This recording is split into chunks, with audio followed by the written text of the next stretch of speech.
Hello বন্ধুরা, আজকে আমি আলু ফুলকপি দিয়ে ফিশ কারি বানাতে চলেছি।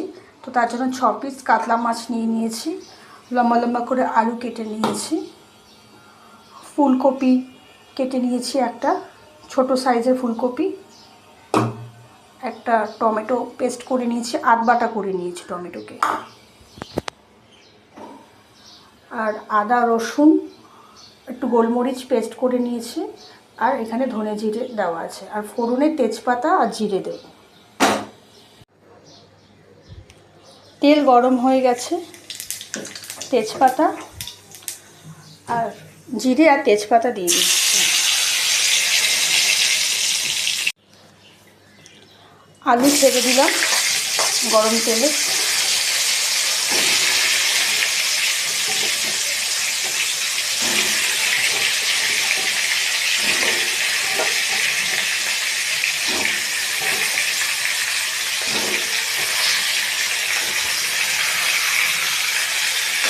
আলু ভাজা হয়ে গেলে তারপরে ফুলকপি দিয়ে দেব, ফুলকপিটাকেও ভেজে নেব। আমি বলতে ভুলে গেছিলাম, একটা মিডিয়াম সাইজের পেঁয়াজকে আমি প্রথমে একটু কড়া কড়া করে ভেজে নিয়েছি। এই মিডিয়াম সাইজের পেঁয়াজ ভাজাটাকে আমি সবার শেষে দেব। আলু ভাজা হয়ে গেছে, আধ ভাজা করে নিয়েছি আলু। এবারে ফুলকপিগুলো দিয়ে দেবো।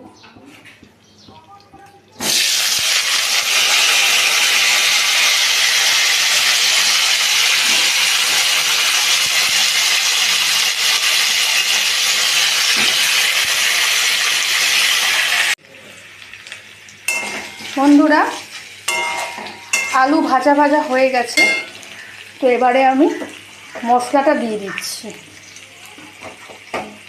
আদা রসুন পেস্ট আধ বাটা করে নিয়েছি, আদা রসুনের সাথে আমি অল্প একটু গোলমরিচও দিয়ে দিয়েছি, আর ধনে জিরে দিয়ে দিলাম।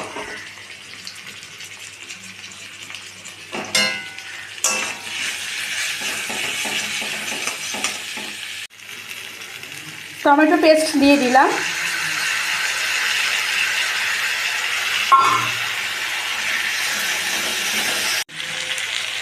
নুন স্বাদ মতন দিয়ে দিলাম, অল্প করে একটু হলুদ গুঁড়ো দিয়ে দিলাম। এবারে অল্প করে একটু জল দিয়ে দিলাম।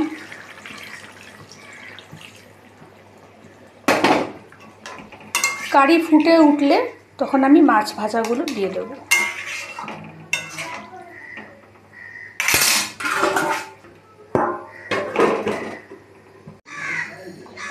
বন্ধুরা, কারি ফুটে উঠেছে, তো আমি এবারে মাছ ভাজাগুলো দিয়ে দেবো।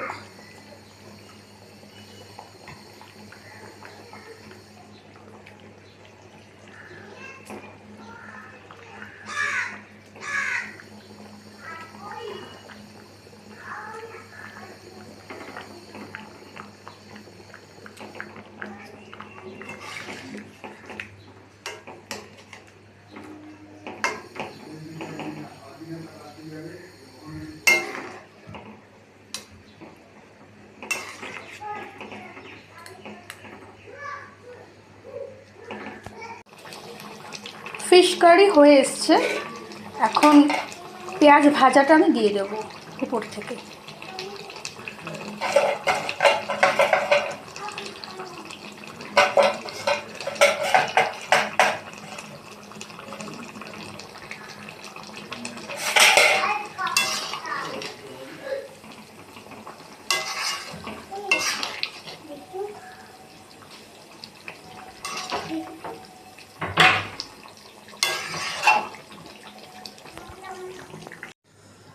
বন্ধুরা, আলু ফুলকপি দিয়ে আমার ফিশ কারি বানানো হয়ে গেছে, দেখতে এমন হয়েছে।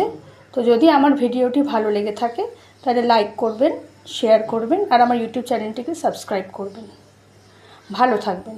ভিডিও এখন শেষ করছি।